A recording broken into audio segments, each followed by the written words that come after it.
कहां थे आप? जलेबी खरीद रहे थे। कहां थे आप? बच्चों को बैलून दिला रहे थे। कहां थे आप? हमारी गर्लफ्रेंड आई थी, मोबाइल पे बात हुई थी, उससे मिलने गए थे। हंसो नहीं, जो आई हैं वो हमारी बहनें हैं।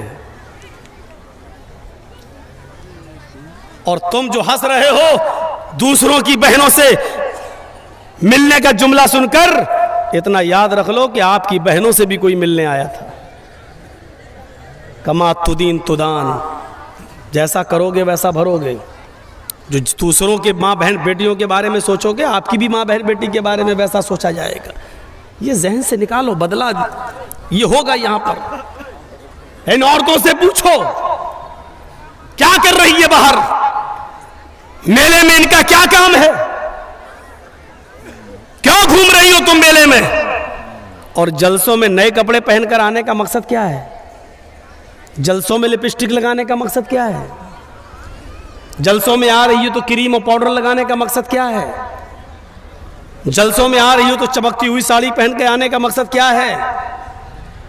और कल की तकरीर में मैंने कहा था मालदार पाड़ा में, वो जुमले जेब तो नहीं देते हैं लेकिन कहना पड़ता है मजबूरी में।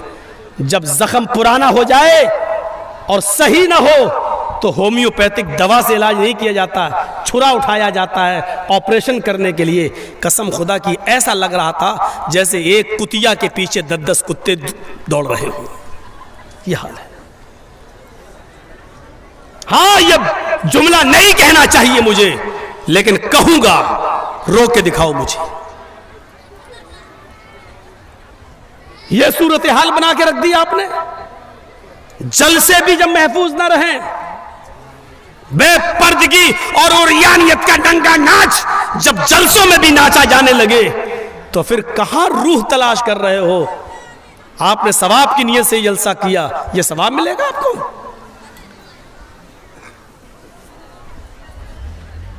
मर्दों से आवाज नहीं आ रही है, देख रहे हैं आप, और औरतों की आवाज अभी भी यहां तक आ रही है। आ रही है ना? आप देख लीजिए।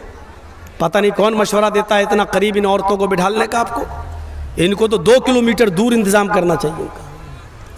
ये तो साड़ी कितने की आई तेरी, कहां से ली तूने, चप्पल के? हाँ, बिल्कुल मैच कर रही है। आज तो भाव मालूम हो गए होंगे साड़ी के और चप्पल के सबको।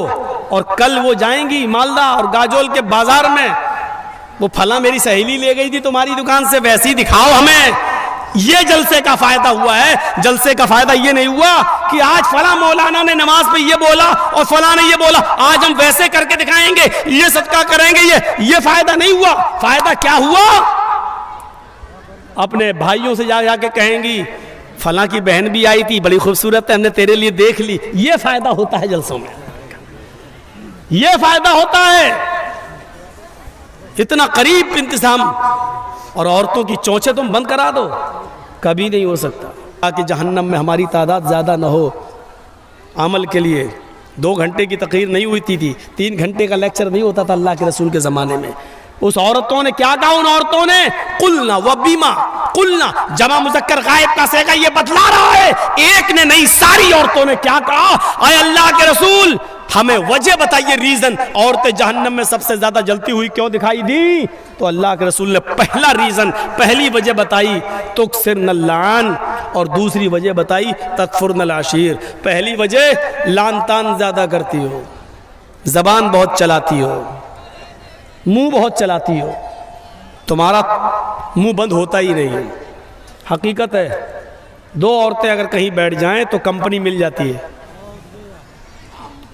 2 मर्द अगर ट्रेन में जाएंगे तो थोड़ा सुकून मिल सकता है, लेकिन अगर 2 औरतें ट्रेन में चली जाएं तो 24 घंटे का सफ़र बहुत आसानी से कट जाएगा, बात करते करते करते करते। क्योंकि हमें और आपको एक आदमी के बारे में मालूम होगा, उनको तो पूरे ख़ानदान के बारे में मालूम होता है। एक बादशाह ने ऐलान निकाला, जो सबसे बड़ा झूठ बोलेगा उसको सबसे बड़ा इनाम देंगे। तो झूठों की कमी थोड़ी थी। एक आया, बादशाह ने कहा ये कोई झूठ नहीं है। दूसरा आया, उसने कहा ये भी कोई झूठ नहीं है। तीसरा आया, बादशाह ने कहा यार झूठ बोलो यार, ये तुम्हारा कोई झूठ है, बड़ा झूठ जो बोलेगा उसको सबसे बड़ा इनाम देंगे।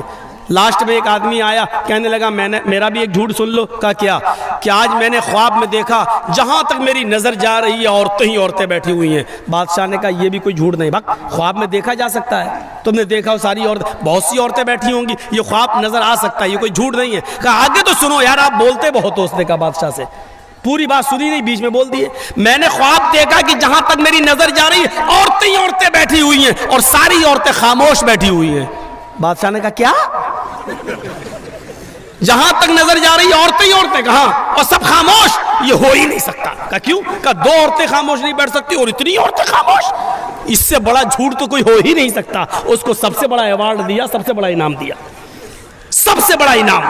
तो ये औरतों का एक रिकॉर्ड है और इस रिकॉर्ड को अल्लाह के रसूल ने यही कहा, तुक्सिर न लान, तुम लानो तान ज्यादा करती हो, एक दूसरे की बुराई ज्यादा करती हो, एक दूसरे की गीबतें ज्यादा करती हो, एक दूसरे की बुराइयों में लगी रहती हो। वह तकफुर नलाशीर, और दूसरी तुम शोहरों की नाफरमानी बहुत करती हो, शोहरों की नाफरमानी। अब बताओ आदमी बेचारा क्या करे? मेरे साथ भी हादसा होता है। एक बार मेरी बीवी ने पूछा मैं मायके जा रही हूँ, चली जाऊँ? पास में ही है। मैंने कहा ठीक है चली जाओ, कोई बात नहीं, बहुत दिनों से नहीं गई। हाँ तुम तो चाहते हो कि मैं चला जाए, चली जाऊँ, तुम्हें तो अच्छा लगता है। मैंने कहा ला हौल वला कुव्वता इल्ला बिल्लाह। यार तुमने इजाज़त मांगी, मैंने दे दी। 1-2 महीने के बाद फिर कहने लगी कि मैं चली जाऊँ, थोड़ी अम्मी की तबीयत ख़राब है। मैंने कहा नहीं अभी तुम्हें जाने की कोई ज़रूरत नहीं है, 2-4 दिन रुको, हम दोनों चलेंगे वो देखने के लिए। लो तो मैं तो आपके घर में क्या नौकर कैद होके रहूं? हैं? मैं जब भी जाना चाहूं तो आप भेजेंगे नहीं? नहीं मैं अब मैंने कहा कि ना जाओ तो कैद करके रख रहा हूं, और मैंने कह दिया चले जाओ तो क्या हो रहा है? लो तुम्हें तो कोई फिक्र ही नहीं, कितनी आसानी से कहती चले जाओ, इसका मतलब तुम्हें मेरी जरूरत ही नहीं। ये औरत इसीलिए कहा टेढ़ी पिछली से पैदा हुई है, सीधा करोगे तो टूट जाएगी लेकिन सीधी नहीं होगी। इसके नाज और नखरे को बर्दाश्त करना पड़ेगा। एक सहाबी का वाक़या बताऊं, हजरत उनकी बीवी से उनको बड़ी परेशानी थी, तो वो अपनी शिकायत लेकर अल्लाह के हजरत उमर के पास गए कि हजरत उमर को कहूँगा तो हजरत उमर डांटेंगे, मेरी बीवी को सही हो जाएगी। तो वो घर पे गए और दरवाजे को दस्तक दी, उधर से आवाज़ आई अंदर से, बाहर बैठो मैं अभी आ रहा हूँ। और देखा कि अंदर शोर हो रहा है, तो इसने कान लगाया सहाबी ने हज़रत उमर फ़ारूक के दरवाजे पर, तो क्या सुनता है कि उमर फ़ारूक की बीवी उमर फ़ारूक पर बरस रही हैं, ये वो तुम्हें होश नहीं, ये नहीं, ठिकाना नहीं, सब्जी कैसे आएगी, खाना कैसे। और हज़रत उमर जी जी जी करते चले आ रहा, जी ट्रेन आ जाएगा जी जी। अब वो कहने लगा लो ये क्या मेरा इलाज करेंगे, ये तो खुद ही इस बीमारी में मुब्तला हैं। वो चल दिया, वहाँ से वो चल दिया। थोड़ी देर में हज़रत उमर निकले, उसको जाता हुआ देखा, ए हज़रत इधर आओ, इधर। वो कहता क्या, इधर आओ जी। अरे तुम किसी काम से आए थे और बगैर काम के चले जा रहे हो, आओ क्या बात है? कहने कोई काम नहीं है।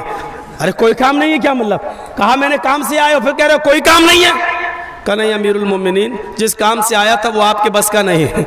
क्या मतलब, कहना क्या चाहते हो? कहा अमीरुल मोमिनीन मैं अपनी बीवी से बहुत परेशान था और हूँ और अभी तक हूँ, तो मैं आया था कि आपको अपनी बीवी की परेशानियां बताऊं, गिनाऊं तकलीफें कितनी देती है, तो आप हमारे बीवी को डांट देंगे। यहाँ आया तो देख रहा हूँ आप ही की बीवी आपको डांट रही है, आप अपनी बीवी को नहीं समझा पा रहे तो मेरी बीवी को क्या समझा पाएंगे?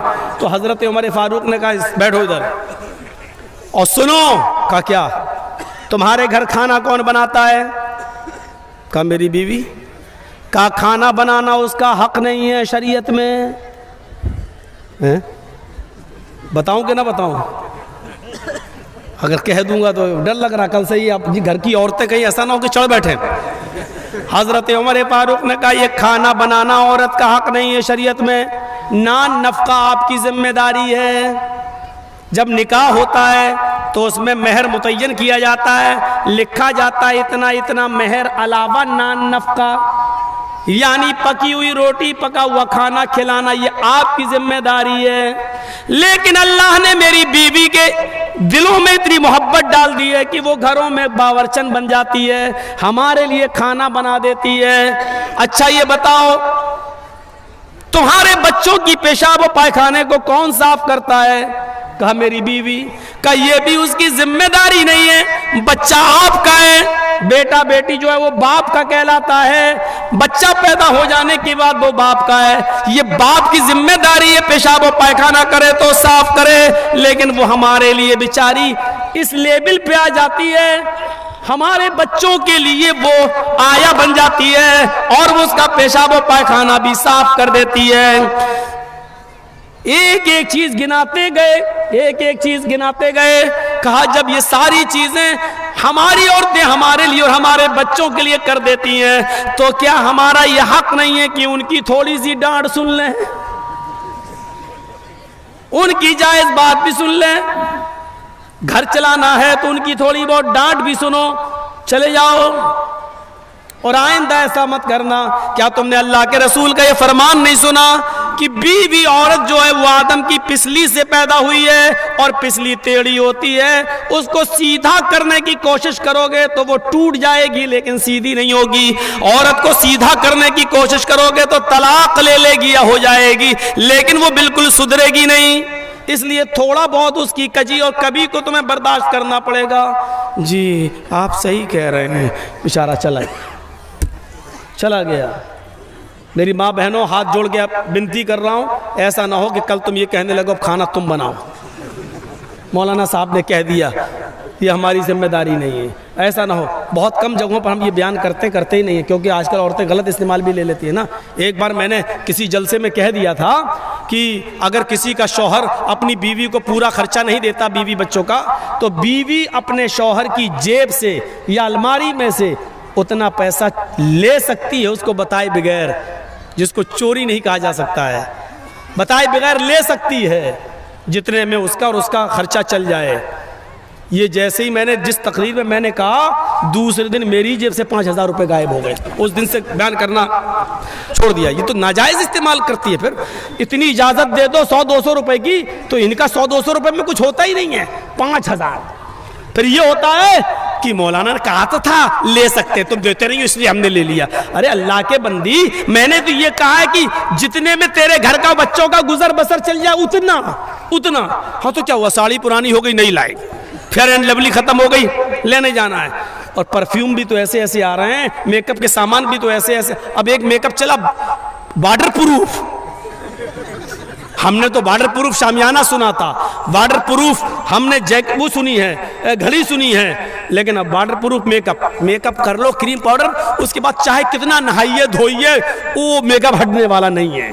पानी वो वाटर प्रूफ मेकअप भी अब चलने लगे, और ये चलाना पड़ रहा है क्योंकि बंदरियां भी मेकअप कर लेती थी, और जब उनका चेहरा धुलता था तो आड़ी टेढ़ी की तिरछी निकलती थी, तो उनके बच्चे भी नहीं पहचान पाते थे। इसलिए जरूरत पड़ी ऐसे मेकअप की जो टिका रहे उनके चेहरे पर, इसलिए वो मेकअप बनाना पड़ा।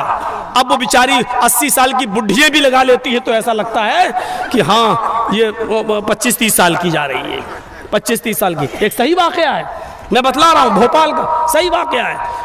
बेचारी एक 70, 75, 80 साल की बुढ़ी, और उसने नकाब पहन लिया, खूबसूरत बूटे वाला, फूलों से चढ़ा हुआ, और वो नकाब लगा के जा रही थी, चेहरा उसका छिपा हुआ था, खूबसूरत बुर्का। वो जा रही है तो 18-20 साल का लड़का उसके पीछे लग गया, ये सोचकर कि बुर्का इतना अच्छा है तो बुर्के वाली कितनी अच्छी होगी, नकाब इतना अच्छा है तो नकाब वाली कैसी होगी।